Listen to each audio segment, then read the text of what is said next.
What's up, peeps? This is Todd and welcome back to my show. Today I want to talk about a 1031 exchange, what it is, and how beneficial it can be if you're going to be investing in real estate. If that sounds good, let's hop into the video. Now before I jump right in, I do want to remind everyone that the Todd Baldwin 2021 Frugality Challenge is still in full effect. You have until January 1st to enter, and I will have a link in the description below on how to enter the challenge. Just by participating, you will be automatically entered to win. It is completely free to enter, and you can win up to $1,000, so make sure to check that out. One of the major hot buttons today is how the wealthy can get rich and pay no taxes. One of the ways they do that is with a 1031 exchange. So a 1031 exchange gets its name from Section 1031 of the Internal Revenue Code. It essentially allows you to avoid paying capital gains tax on real estate if you reinvest those proceeds into a property or multiple properties of like kind. So in my situation, I have 6 single-family homes. And if the time ever comes that we want to get rid of these properties or sell them, we're not just going to sell them in the traditional way. We would do a 1031 exchange,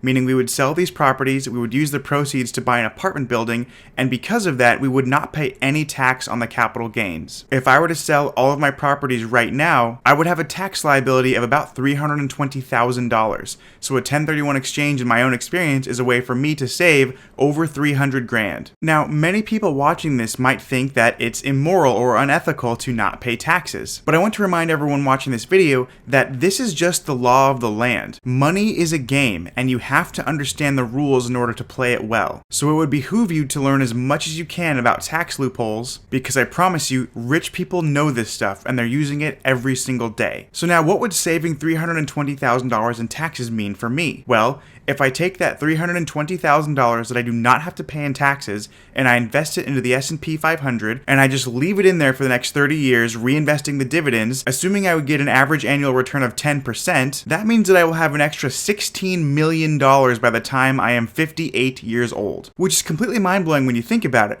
Because I understand the tax code, because I know these loopholes, what that means to me is when I go to retire, I will have an extra $16 million. Now, a 1031 exchange is essentially a way to not pay taxes on a rental property. But what about a primary residence? Well, there is a Section 121 exclusion for a primary residence, and that basically states that if you're single and you own a home, you can sell that primary residence and make up to $250,000 in capital gains without paying any taxes. Under Section 121, a married couple would be able to sell their primary residence and make up to $500,000 in capital gains and pay 0 taxes. So essentially, if you and your spouse buy a house in a booming area, and after let's say 10 or 15 years, it appreciates to $500,000 more than what you paid for it, you can sell that property and pay 0 taxes on that $500,000 gain. Now, I know what you guys might be thinking right now. This is a video about a 1031 exchange which specifically involves rental properties and businesses, so why am I talking about a primary residence? Well, I'm about to tell you the ultimate tax loophole that all rich people know about. Let's say you want to sell your rental properties, but you don't want to pay any taxes, so you'd think you'd be doing a 1031 exchange. But let's also assume that you don't want to buy another rental property, meaning you don't want to take the proceeds from that sale and buy another investment. How are you able to get out of an investment property, not pay any taxes, and not put the proceeds into a new investment property? Well, there is a way to convert a 1031 exchanged property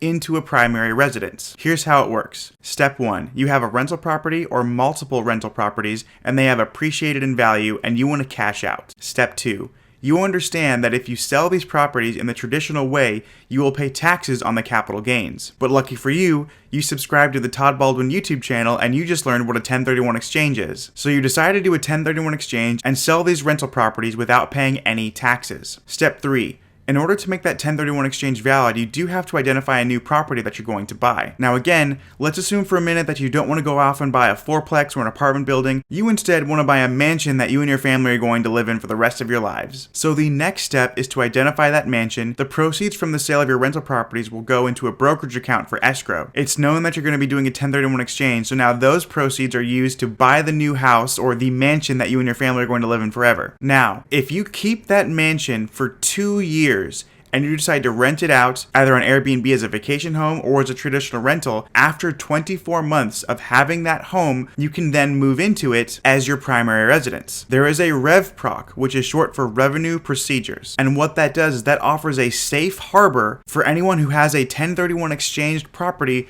that has been converted into a primary residence, so long as that property has been rented out for market rent for the last 24 months. Now, this is pretty incredible because let me just back up for a second. If you just sold your rental properties the traditional way, you would pay taxes on that. In my case, I would pay $320,000 in taxes. If I do a 1031 exchange, I don't have to pay taxes on any of the gains. And let's just say I don't want to get an apartment complex, I want to be phasing out of the rental business, I could go buy my dream house so long as I rent it out for the next 2 years before I move into it, which will save me $320,000 in taxes. And after 24 months of doing that, there is a RevProc written into the IRS tax code which protects me, meaning I can go move into that mansion which I got with tax-free money and there's nothing anybody can do about it. Which brings me back to section 121 about selling a primary residence and being able to pay no taxes on $250,000 if you're single or $500,000 if you're married. In a 1031 exchange property, the only difference is that you have to live in that property for a total of 5 years before you're able to sell it without paying any taxes on the gains. Now here is what is just absolutely phenomenal about all of this. On my 6 rental properties, I've had about $1.2 million in appreciation over the last 5 years. Using this strategy, like let's say I wanted to get out of the rental business, which I don't, but let's just say that I did. Using this strategy, I could sell all those rental properties, pay taxes on none of that $1.2 million gain. I could take the $2 million in equity that I have in my current portfolio and I could go out and I could buy a mansion using the 1031 exchange. Then for the next 2 years, I could rent that mansion out for $8,000 per month to a wealthy family who just happens to be visiting in this area but doesn't want to live here permanently. And after 24 months, I could move my family into that mansion. After being in that mansion for 5 years, if there was a gain and if I wanted to sell it, I could sell that property and pay no taxes on the gain. So I paid no taxes on the $1.2 million of appreciation I got from my rental houses. Then I moved into a mansion which I pretty much got tax-free. And if I sold that mansion for $500,000 more than what I paid for it, so long as I just hung out in that mansion for the next 5 years, I can pay no taxes on that as well, meaning I would pay no taxes on $1.7 million when it's all said and done. Well, I hope this video was helpful to you guys, and I will see you at the next one. Peace.